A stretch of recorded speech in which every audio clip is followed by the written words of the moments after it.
Welcome dear students. तो आज की क्लास में आपका स्वागत है। हमारे चारों ओर वायु चैप्टर का नाम है। जैसा कि नाम से आपको समझ में आ रहा है, इस चैप्टर में वायु के बारे में बताया गया है। तो इस चैप्टर को आपको बहुत ही ध्यान से समझना है, क्योंकि ये आगे चल के लॉन्ग टर्म में ये आपको काम आएगा। लाइफ में हमेशा ये काम आता रहेगा ये चैप्टर। तो इस चैप्टर में हम जनरली क्या सीखने वाले हैं, वायु प्रदूषण के बारे में कुछ टर्म दिए हुए हैं। तो वायु प्रदूषण कैसे होता है और हमारे जो वायुमंडल है, आसपास का वातावरण में किस किस तरह के गैस होते हैं तथा उनसे क्या प्रभाव पड़ता है, ये सब सीखने वाले हैं हम। और आपको पता है एक और चीज़ इसमें दिया हुआ है कि वायु में बल होता है। कैसे बल होता है हम आगे समझेंगे। तो चलिए हम स्टार्ट करते हैं चैप्टर बिना किसी देरी के। देखिए, अध्याय 9 में हमने यह सीखा है कि सभी जीवों को वायु की आवश्यकता होती है। लेकिन क्या आपने कभी वायु को देखा है?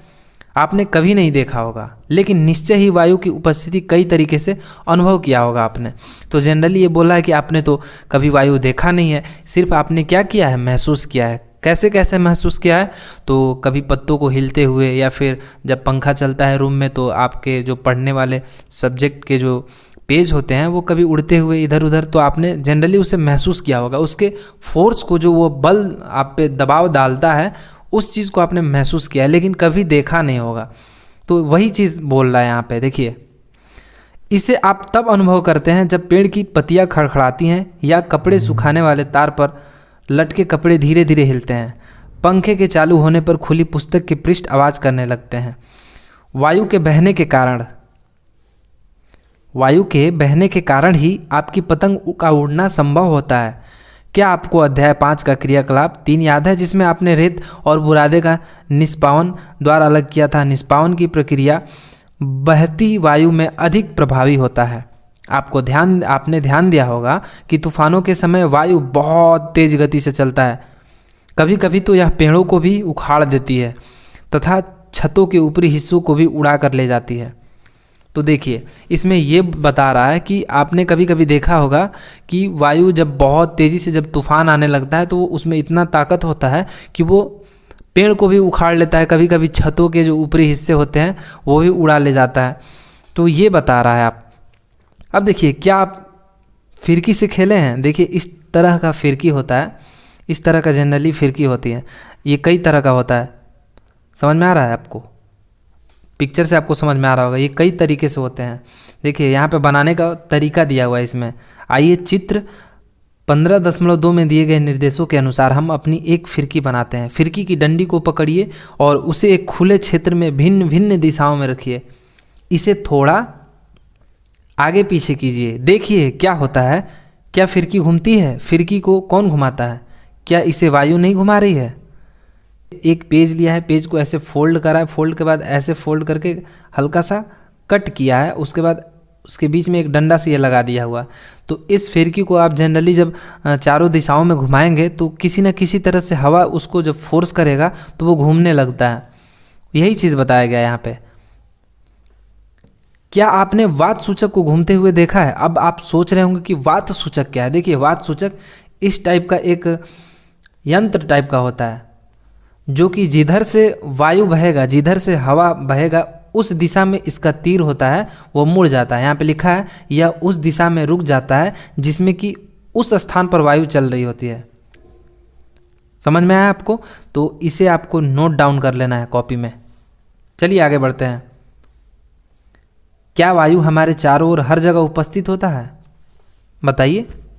जी बिल्कुल होता है। इसे हम कैसे समझते हैं आगे चल के देखिए। अपनी मुट्ठी बंद करें, इसके अंदर क्या है? कुछ नहीं। इसका पता लगाने के लिए निम्नलिखित क्रियाकलाप कीजिए। कांच की एक खुली हुई खाली बोतल लीजिए। क्या यह वास्तव में बिल्कुल खाली है या इसके अंदर कुछ है? अब इसे उल्टा कीजिए। क्या अब इसके अंदर कुछ है? एक खाली बोतल लेना है। देखिए, कांच का एक खाली बोतल लेना है। देखिए, ऐसे ले लेना है एक, और खाली बोतल लेना है। लग रहा होगा आपको कि वो खाली है, उसमें तो कुछ नहीं है, लेकिन जब आप इस क्रियाकलाप को करोगे तब समझ में आएगा कि वो जनरली खाली नहीं था, वो हवा से भरा हुआ था। देखिए कैसे। अब बोतल को खुले मुख को पानी से भरे हुए बाल्टी में चित्र 15.4 के अनुसार रखना है। देखिए, बोतल को इस तरह रखना है, सीधा उस अनुसार डुबाना है। बोतल को ध्यान से देखिए। क्या पानी बोतल के अंदर प्रवेश करता है? नहीं, आपने कई बार ऐसा बड़े बड़े चीज़ों के साथ भी किया होगा, आप जनरली ऐसा खेले होंगे, लेकिन वो नहीं जाता है। अब बोतल को थोड़ा सा तिरछा कीजिए। देखिए तिरछा ऐसे करने पर क्या होगा कि इसमें से कुछ बुलबुले निकलेंगे। यहाँ पे लिखा हुआ है ना, क्या आप बोतल से कुछ बुलबुले बाहर आते देखते हैं या बुदबुदाहट सी सुनाई देती है? क्या अब आप अनुमान लगा सकते हैं कि बोतल के अंदर क्या था? जब जैसे ही ऐसे तो सीधा करने पर, वो फोर्स लगाने पे तो जाता नहीं है, जैसे ही आप इसे तिरछा करेंगे तो ये इसमें से बुलबुले बाहर आती है। समझ में आया आपको? तो उसमें क्या था, वो खाली नहीं था, उसमें हवा भरा हुआ था। अब देखिए, हाँ आप सही हैं, यह वायु है जो कि बोतल में उपस्थित थी। बोतल पूरी तरह से किसी भी प्रकार खाली नहीं था। वास्तव में इसे उलटने पर भी यह पूरी तरह से वायु से भरा हुआ था। इसलिए आप देखते हैं कि जब बोतल उल्टी स्थिति में होती है, पानी बोतल में प्रवेश नहीं करता है, क्योंकि वायु के निकलने के लिए कोई जगह नहीं होता है। जब बोतल सीधा होता है तो जब हम पानी में सीधा डालते हैं तो वायु के निकलने के लिए कोई स्थान ही नहीं बचता है। तो जब बोतल को तिरछा करते हैं तो वायु बुलबुला के रूप में बाहर आती है और वायु के निकलने से खाली हुए भाग में पानी भर जाता है। यह क्रियाकलाप दर्शाता है कि वायु स्थान घेरती है। तो वायु क्या करती है? स्थान घेरती है। इस पॉइंट को आपको नोट करना है, यह बहुत ही इंपॉर्टेंट है कि वायु स्थान घेरती है। यह बोतल के पूरे स्थान में भर जाती है। यह हमारे चारों ओर उपस्थित है। वायु का कोई रंग नहीं होता, वायु का कोई भी रंग नहीं होता। हम इसके आर पार देख सकते हैं, यह पारदर्शी होता है। ये सभी बहुत ही इंपॉर्टेंट है। हमारे चारों तरफ वायु होता है और वायु का कोई रंग नहीं होता, यह पारदर्शी होता है जिसके हम आर पार देख सकते हैं। पारदर्शी क्या होता है? जिसके हम आर पार देख सकते हैं। हमारी पृथ्वी वायु की एक पतली परत से घिरी हुई है। इस परत का विस्तार पृथ्वी की सतह से कई किलोमीटर ऊपर तक है तथा इसे वायुमंडल कहते हैं। समझ में आपको वायुमंडल किसे कहते हैं? हमारी पृथ्वी पर वायु की एक पतली सी परत घिरी हुई है। इस परत का विस्तार पृथ्वी के सतह से कई किलोमीटर ऊपर तक क्या होता है? फैला होता है। इसे ही हम क्या कहते हैं? वायुमंडल कहते हैं। तो इसके आगे हम देखते हैं, देखिए यहाँ पे पर्वतारोही होते हैं वो अपने साथ ऑक्सीजन का सिलेंडर ऐसे लेके जाते हैं। आपने फिल्मों में देखा होगा या फिर आपने जनरली सुना होगा। क्यों? क्योंकि ऑक्सीजन की मात्रा जैसे जैसे ऊपर चढ़ते हैं ये पर्वतारोही, तो ऑक्सीजन की मात्रा क्या होती है? कम होती है। इसलिए वहाँ पे हमारे लिए पर्याप्त ऑक्सीजन नहीं होता है ऊपर, इसलिए ऑक्सीजन सिलेंडर क्या होता है? ले जाना पड़ता है। जैसे जैसे हम वायुमंडल में पृथ्वी के तल से ऊपर की ओर जाते हैं, वायु विरल होती जाती है, यानी कि वायु की सघनता, वायु का जो डेंसिटी होता है वो क्या होता है? कम होता है। क्या अब आप विचार कर सकते हैं कि पर्वतारोही ऊंचे पर्वत पर चढ़ते समय ऑक्सीजन का सिलेंडर अपने साथ क्यों लेके जाते हैं? तो यही कारण होता है, क्योंकि ऊपर ऑक्सीजन की मात्रा धीरे धीरे क्या होता है? विरल हो जाता है, कम होने लगता है, जिसके कारण वो लोग ऑक्सीजन सिलेंडर लेके जाते हैं। तो चलिए आगे बढ़ते हैं। वायु किससे बनी है? अब प्रश्न ये आता है कि वायु तो हमने जान लिया, समझ लिया, तो वायु किससे बनी है? 18वीं शताब्दी तक लोग सोचते थे कि वायु केवल एक ही पदार्थ है। प्रयोग से यह सिद्ध हो गया कि वास्तव में ऐसा नहीं है। वायु अनेक गैसों का एक मिश्रण है। वायु क्या है? जो हमारे आसपास के वातावरण में वायु जो फैले हुए हैं वो क्या है? अनेकों गैसों का एक मिश्रण है। यह मिश्रण किस प्रकार का है? आइए एक एक करके इस मिश्रण के मुख्य अवयवों के बारे में जानें, पता लगाएं। अवयव क्या है? तो देखिए, पहला अवयव है पानी का, मतलब वायु का जलवाष्प। तो हम पढ़ते हैं जलवाष्प के बारे में। हमने पहले पढ़ा है कि वायु में जलवाष्प विद्यमान होता है। हमने यह भी देखा है कि जब वायु किसी ठंडे पृष्ठ के संपर्क में आती है तो इसमें उपस्थित जलवाष्प ठंडा होकर संघनित हो जाते हैं तथा जल की बूंदें ठंडे पृष्ठ पर दिखाई देते हैं। प्रकृति में जल चक्र के लिए वायु में जलवाष्प का उपस्थित होना अनिवार्य है। तो आप देखे होंगे कि जो जलवाष्प कहाँ से होता है? जब जल की बूंदें पृष्ठ पर दिखाई देने लगती है। कैसे दिखाई देने लगती है? जब वो ठंडा हो जाता है। जब वायु क्या होता है? किसी भी ठंडी वस्तु से संपर्क में आते ही क्या होता है? ठंडा हो जाता है, तो हमें बूंदें दिखाई पड़ने लगती है। इसको समझने के लिए आप देखिए क्या कर सकते हैं। एक गिलास में ठंडा पानी होता है तो क्या होता है? आप देखते होंगे कि उसके चारों तरफ हल्के हल्के क्या होते हैं? बूंद लग जाते हैं और वाष्प टाइप का दिखाई पड़ता है। तो वही होता है, ठंडा होकर वो क्या बन जाते हैं? बूंदे बन जाते हैं। तो आगे चलिए देखते हैं। देखिए यहाँ पे दिया हुआ एक कांच का गिलास दिया हुआ है। जिसमें ये मोमबत्ती जलाया गया है और एक मोमबत्ती इसको ढकेगा। वायु में ऑक्सीजन है या नहीं इसका पता लगाने के लिए ये क्रियाकलाप दिया हुआ है। तो आइए इसमें हम पढ़ते हैं क्रियाकलाप क्या है। दूसरा अवयव है क्या है, ऑक्सीजन। दूसरा अवयव के बारे में हम पढ़ते हैं। अपने शिक्षक की उपस्थिति में एक समान लंबाई की 2 मोमबत्ती मेज पर लगाइए और उन्हें जला लें। 2 मोमबत्ती सेम लेना है और उन्हें एक टेबल पर रखना है अपने टीचर की देखरेख में और उसे जला देना है। इनमें से एक मोमबत्ती पर कांच का एक गिलास उल्टा करके रख देना। दोनों मोमबत्तियों को ध्यान से देखें। क्या आप दोनों मोमबत्तियों को लगातार जलती रहती है या बुझ जाती है? प्रश्नवाचक चिन्ह दिया हुआ है। आप देखेंगे कि जो मोमबत्ती गिलास से ढकी थी वह कुछ देर बाद क्या होता है, बुझ जाता है, जबकि दूसरी मोमबत्ती जलती रहती है। इसका क्या कारण हो सकता है, विचार करें। देखिए, जब ऐसा प्रयोग करेंगे तो क्या होगा, कुछ ही देर बाद आप देखेंगे कि जो ग्लास वाला जो ढका हुआ था आपने वो बुझ जाता है। क्यों बुझता है भाई? क्योंकि उसमें ऑक्सीजन ख़त्म हो जाता है। कोई भी वस्तु तभी तक जलता है जब उससे लगातार ऑक्सीजन मिलता रहता है, और जैसे ही हम उसे ढक देंगे तो ऑक्सीजन उसमें प्रवाह होना उसका क्या हो जाएगा, बंद हो जाएगा, इसलिए वो बुझ जाता है। समझ में आपको क्लियरली? तो ये देखिए, ऐसा प्रतीत होता है कि गिलास से ढकी मोमबत्ती इसलिए बुझ जाती है क्योंकि वायु का वह घटक जो मोमबत्ती के जलने में सहायक है वह सीमित है और मोमबत्ती जलने से कुछ देर बाद समाप्त हो जाता है। समझ में आया जो मैंने बताया? जबकि दूसरी मोमबत्ती को लगातार वायु मिलती रहती है। वायु का वह घटक जो जलने में सहायक है वह क्या कहलाता है, ऑक्सीजन। जो जलने में सहायक है वायु का वह घटक, उसे हम क्या कहते हैं, ऑक्सीजन। अब अगला अवयव क्या आता है वायु का, नाइट्रोजन। ये सारे आप ध्यान से समझते रहिएगा। पहला क्या था, पहला वाष्प था, और दूसरा क्या था अभी हमने पढ़ा, ऑक्सीजन, और तीसरा क्या है, नाइट्रोजन। तो चलिए यहाँ पे देखिए, मोमबत्ती के बुझने के बाद भी क्या आपने यह देखा कि वायु का एक बड़ा भाग अब भी ग्लास में शेष रह जाता है। यह सूचित करता है कि वायु के कुछ अवयव जलने में सहायक नहीं होते हैं। वायु का एक बड़ा भाग जो मोमबत्ती के जलने में उपयोग नहीं हुआ नाइट्रोजन कहलाता है। समझ में आया? वायु का एक बड़ा भाग जो उस मोमबत्ती के ग्लास में रखा हुआ था, एक बड़ा भाग नहीं जलता है क्योंकि वो नाइट्रोजन होता है। तो नाइट्रोजन क्या होता है, वो आग बुझाने का काम करता है, वो जलता नहीं है। समझ में आया आपको? अब आगे देखिए, अगला अवयव क्या है, कार्बन डाइऑक्साइड। तो कार्बन डाइऑक्साइड क्या है इसके बारे में हम जानते हैं। एक बंद कमरे में जब कोई पदार्थ जल रहा होता है तो शायद आपने घुटन महसूस किया होगा, जनरली आपने महसूस किया होगा ऐसा। यह घुटन कमरे में कार्बन डाइऑक्साइड की अधिक मात्रा एकत्र होने के कारण हुई, जो कि लगातार किसी वस्तु के जलने के कारण बनती है। जब कोई वस्तु लगातार किसी कमरे में जलता है तो धीरे धीरे क्या होता है, ऑक्सीजन की मात्रा खत्म होने लगता है, और जैसे जैसे ऑक्सीजन की मात्रा कमी होगा वो क्या होगा, वहाँ पे कार्बन डाइऑक्साइड बढ़ जाएगा। तो जैसे कार्बन डाइऑक्साइड बढ़ जाता है तो क्या होता है, हमें घुटन महसूस होने लगेगा। हमारे चारों ओर की वायु का एक छोटा अवयव कार्बन डाइऑक्साइड होता है। यह सलाह दी जाती है कि फसलों के अवशेष व सूखी पत्तियों को नहीं जलाना चाहिए क्योंकि इससे वायु प्रदूषित होता है। समझ में आया आपको? जो बहुत सारे लोग क्या होते हैं, जनरली जंगल या फिर बहुत सारी पत्तियां होती हैं उसे इकट्ठा करके ज़्यादा मात्रा में जला देते हैं, तो उससे क्या होता है, बहुत ही भारी मात्रा में कार्बन डाइऑक्साइड उत्सर्जित होता है, जो कि क्या करता है, ऑक्सीजन लेवल को कम करता है।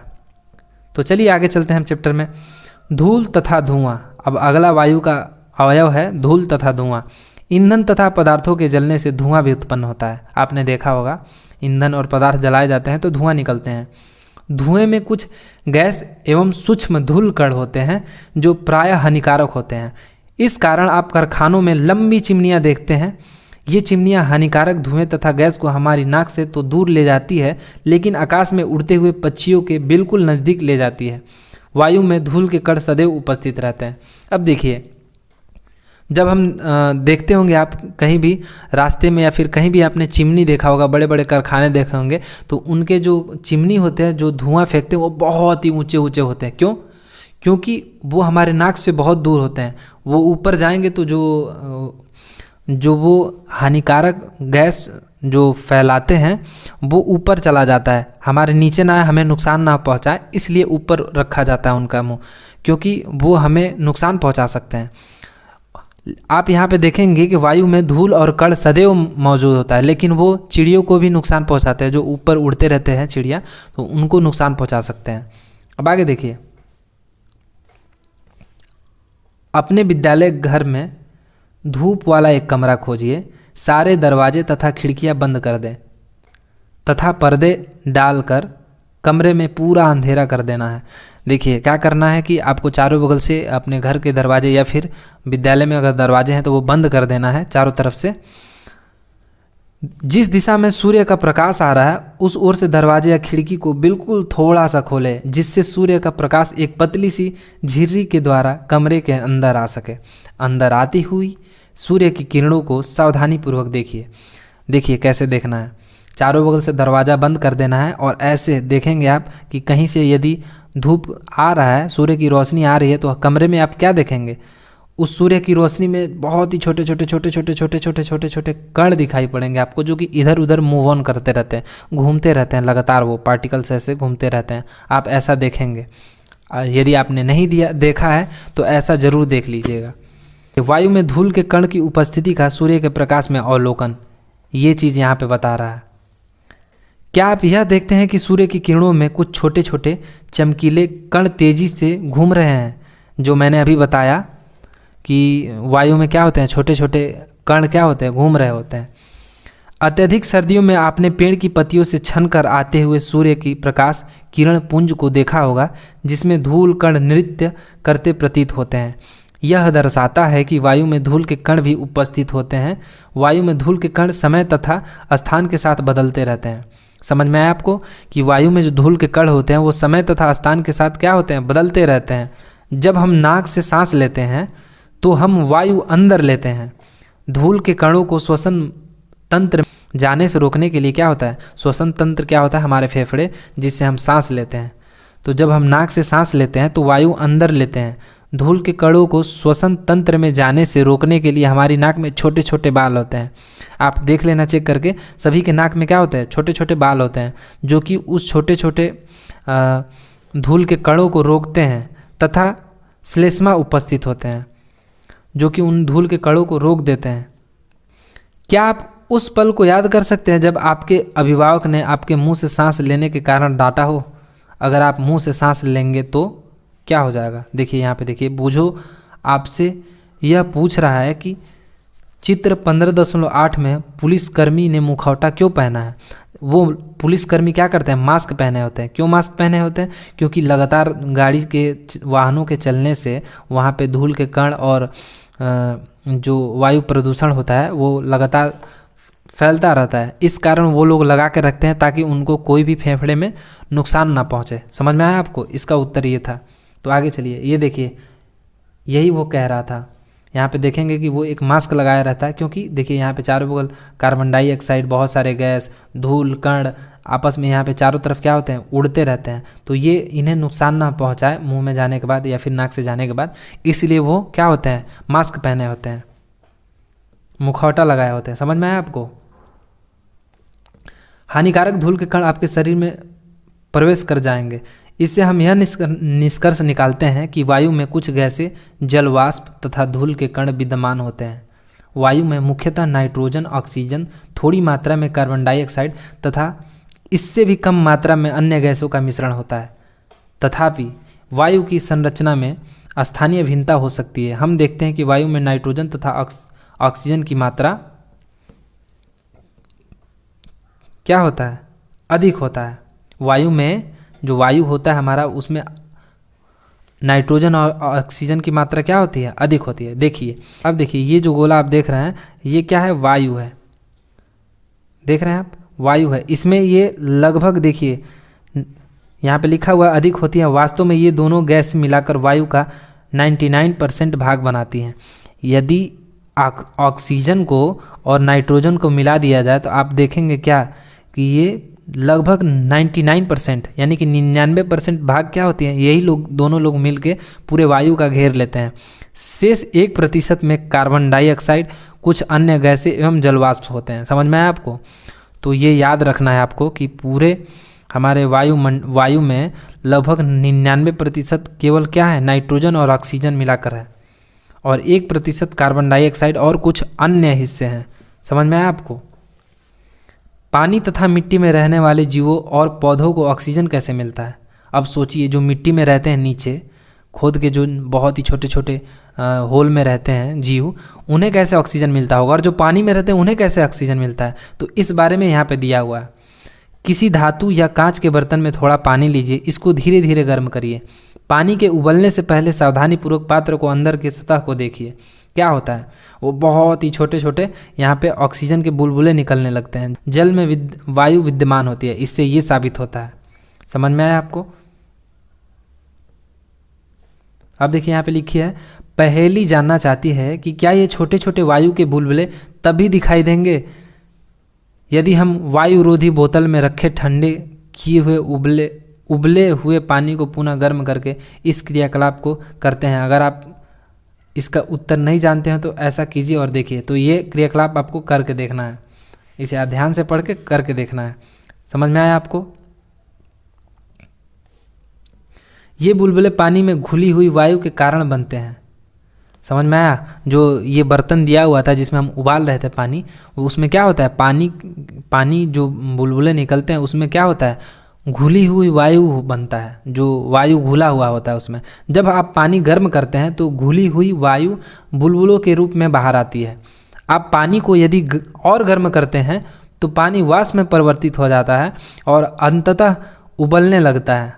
हमने अध्याय 8 से 9 में पढ़ा है कि जो जीव पानी में रहते हैं वे श्वसन के लिए पानी में घुली हुई ऑक्सीजन का उपयोग करते हैं। अब देखिए, जो जीव पानी में रहते हैं वो लोग कैसे ऑक्सीजन का यूज करते हैं, तो पानी में घुले हुए ऑक्सीजन का वो लोग इस्तेमाल करते हैं। समझ में आया? जो जीव गहरी मिट्टी के अंदर रहते हैं उन्हें भी सांस लेने के लिए ऑक्सीजन की आवश्यकता होती है। क्या ऐसा नहीं है? बिल्कुल है। वे सभी श्वसन क्रिया के लिए आवश्यक वायु कहाँ से प्राप्त करते हैं, तो आगे आपको समझ में आएगा। एक बीकर या कांच के गिलास में सूखी मिट्टी का एक ढेला लीजिए, इसमें पानी डालिए और अवलोकन कीजिए कि क्या होता है। क्या आप मिट्टी के बुलबुले निकलते देखते हैं? ये बुलबुले संकेत करते हैं कि मिट्टी में वायु होता है। समझ में आया? जब मिट्टी के ढेले पर पानी डाला जाता है तो उसमें विद्यमान वायु विस्थापित हो जाती है, जो बुलबुले के रूप में दिखाई देती है। मिट्टी के अंदर पाए जाने वाले जीव एवं पौधों की जड़ें श्वसन के लिए इसी वायु का उपयोग करते हैं। आपको समझ में आया? देखिए, ये मिट्टी का वायु, यहाँ पे जब मिट्टी रखा हुआ है ऊपर से पानी डाला जा रहा है, तो जैसे पानी डालते हैं तो क्या होता है, उसमें से बुलबुला बाहर आता है।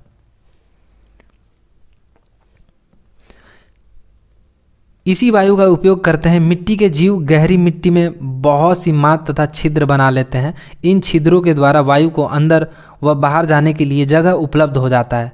लेकिन जब भी भारी वर्षा होती है तो इन छिद्रों एवं मादों में वायु की जगह पानी भर जाता है।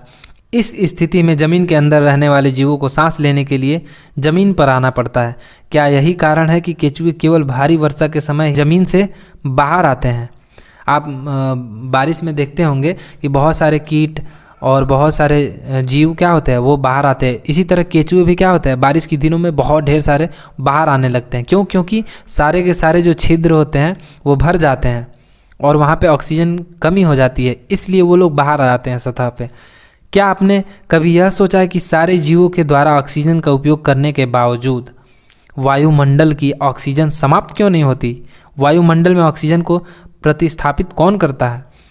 अब सोचिए, जब इतने सारे हमारे पृथ्वी पर जीव हैं, वो लगातार ऑक्सीजन ले रहे हैं और कार्बन डाइऑक्साइड छोड़ रहे हैं, तो फिर हमारा ऑक्सीजन जो है वो ख़त्म क्यों नहीं हो रहा? इस प्रश्न को हम आगे समझते हैं और सॉल्व करते हैं। तो आइए, वायुमंडल में ऑक्सीजन कैसे प्रस्थापित होती है। अध्याय 7 में हमने प्रकाश संश्लेषण के बारे में पढ़ चुके हैं। इस प्रक्रिया में पौधे अपना भोजन स्वयं बनाते हैं तथा इससे साथ ही ऑक्सीजन उत्पन्न होता है। पौधे श्वसन में ऑक्सीजन का उपयोग करते हैं, परंतु उपयोग की गई ऑक्सीजन की तुलना में वे अधिक ऑक्सीजन उत्पन्न करते हैं। इसलिए हम यह कहते हैं कि पौधे ऑक्सीजन उत्पन्न करते हैं। देखिए, हर पौधा क्या होता है, पौधे या पेड़ पौधे क्या करते हैं, वो लोग श्वसन करते हैं, और जब श्वसन करते हैं तो ऑक्सीजन का उपयोग वो लोग करते हैं। और जैसे ही उपयोग करते हैं ऑक्सीजन का, तो वो जितना ऑक्सीजन लिए रहते हैं उससे अधिक ऑक्सीजन क्या करते हैं, वो लोग उत्पन्न करते हैं। यही कारण है कि ख़त्म नहीं होता है ऑक्सीजन। यह वास्तविकता है कि जंतु पौधे के बिना जीवित नहीं रह सकते। पौधों एवं जंतुओं के द्वारा श्वसन तथा पौधों के द्वारा प्रकाश संश्लेषण से बना रहता है। इससे यह स्पष्ट हो जाता है कि पौधे तथा जंतु एक दूसरे पर निर्भर है। अब आपको समझ में आया कि जंतु ऑक्सीजन कहाँ से लेते हैं? पौधों से, और पौधे प्रकाश संश्लेषण से। समझ में आया? अब हम यह अनुभव कर सकते हैं कि पृथ्वी पर जीवन के लिए वायु अत्यंत महत्वपूर्ण है। क्या वायु के कुछ अन्य उपयोग भी हैं? क्या आपने पवन चक्की के बारे में सुना है? आपने पवन चक्की के बारे में सुना होगा, जो कि इस तरह से रहता है। ये आप फिगर देख पा रहे हैं, पवन चक्की। चलिए पवन चक्की के बारे में पढ़ते हैं। वायु पवन चक्की को घुमाती है। हवा जब तेज़ बहती है या फिर धीरे धीरे ही बहती है तो वो ऐसा बनाया गया रहता है, उसके पंख घूमने लगते हैं। पवन चक्की का उपयोग ट्यूबवेल से पानी निकालने तथा आटा चक्की को चलाने में होता है। पवन चक्की विद्युत में उत्पन्न करती है। पवन चक्की होती है वो विद्युत भी क्या होती है? उत्पन्न करती है। वायु नावों को खेलने में, ग्लाइडर, पैराशूट तथा हवाई जहाज को चलाने में सहायता करती है। पक्षी, चमगादड़ तथा कीड़े वायु की उपस्थिति के कारण ही उड़ पाते हैं। समझ में आया? जो हवाई जहाज होता है, पैराशूट होता है, ग्लाइडर होता है, वो कैसे चलते हैं? वायु के माध्यम से ही चलते हैं। पक्षी और चमगादड़ और कीड़े जो होते हैं हवा में, हवा की उपस्थिति के कारण, यानी कि वायु की उपस्थिति के कारण वो लोग उड़ पाते हैं। वायु बहुत से पौधे के बीजों तथा फूलों के पराग कणों को इधर उधर फैलाने में सहायक होती है। जल चक्र में वायु एक महत्वपूर्ण भूमिका निभाता है। और जो जल चक्र होता है वो, उसमें जो वायु होता है क्या होता है? एक बहुत ही महत्वपूर्ण भूमिका निभाता है। तो आगे आते हैं। तो इस टर्म के बारे में हमने क्या क्या पढ़ा? वायुमंडल, कार्बन डाइऑक्साइड, वायु की संरचना, ऑक्सीजन, नाइट्रोजन, धुआं और पवन चक्की के बारे में हमने पढ़ा। तो एक बार हमने क्या क्या पढ़ा, इसमें हम रिवीजन कर लेते हैं। यहाँ पे पहला दिया हुआ है, वायु प्रत्येक स्थान पर मिलती है। हम वायु को देख नहीं सकते हैं, परंतु क्या कर सकते हैं? इसे अनुभव कर सकते हैं। गतिशील वायु को पवन कहते हैं। समझ में आया? वायु जगह घेरती है। जैसा कि पहले आपने पढ़ लिया कि वायु क्या होता है? जगह घेरता है। जल तथा मिट्टी में वायु उपस्थित होती है। समझ में आया आपको? जल में भी वायु उपस्थित होता है और मिट्टी में भी वायु उपस्थित रहता है, भले दिखाई नहीं पड़ता है। अब देखिए अगला पॉइंट क्या है? वायु नाइट्रोजन, ऑक्सीजन, कार्बन डाइऑक्साइड, जलवाष्प तथा कुछ अन्य गैसों का मिश्रण है। तो वायु किसका मिश्रण है भाई? तो नाइट्रोजन का, ऑक्सीजन का, कार्बन डाइऑक्साइड का, जलवाष्प तथा अन्य गैसों का मिश्रण है। इसमें कुछ धूल कण भी हो सकते हैं। ये सब आपको याद रखने हैं ये पॉइंट। ऑक्सीजन ज्वलन में सहायक तथा श्वसन के लिए आवश्यक होता है। तो ऑक्सीजन वो क्या होता है? किसी भी आग को जलाने में सहायता करता है। ऑक्सीजन के बिना आग नहीं जल सकता है। और यह श्वास के लिए भी, जो कि हम सांस लेते हैं, वो श्वसन के लिए भी बहुत आवश्यक होता है। वायु की वह परत जो पृथ्वी को घेरे हुए है उसे हम क्या कहते हैं? वायुमंडल कहते हैं। ये बहुत ही इंपॉर्टेंट है, इसे आपको याद कर लेना है। वायु की वह परत जो पृथ्वी को घेरे हुए उसे वायुमंडल कहते हैं। पृथ्वी पर जीवन के लिए वायुमंडल आवश्यक है, बिल्कुल। जलीय प्राणी श्वसन के लिए जल में घुली वायु का उपयोग करते हैं। अब ये क्वेश्चन आता है कि जलीय प्राणी यानी कि जल में जो रहने वाले प्राणी हैं वो लोग सांस कैसे लेते हैं? तो घुली हुई वायु, जल में घुली हुई वायु का वो लोग उपयोग करते हैं। अब अगला पॉइंट देखिए, वायु से ऑक्सीजन तथा कार्बन डाइऑक्साइड के आदान प्रदान के लिए पौधे तथा जंतु एक दूसरे पर निर्भर होते हैं। समझ में आया? जो वायु से ऑक्सीजन जो प्राप्त होता है तथा कार्बन डाइऑक्साइड के आदान प्रदान के लिए पौधे तथा जंतु एक दूसरे पर निर्भर होते हैं। तो इसी के साथ चैप्टर होता है समाप्त। तो यदि आपको चैप्टर बहुत अच्छे से समझ में आया गया होगा तो एक लाइक तो बनता है, और चैनल को सब्सक्राइब भी कर लीजिएगा। किसी तरह के वीडियोस यहाँ पे आते रहते हैं और आपके और भी बेहतर तरीके से अपना नॉलेज को ग्रोथ कर सकते हैं। तो धन्यवाद दोस्तों, तब तक के लिए बाय।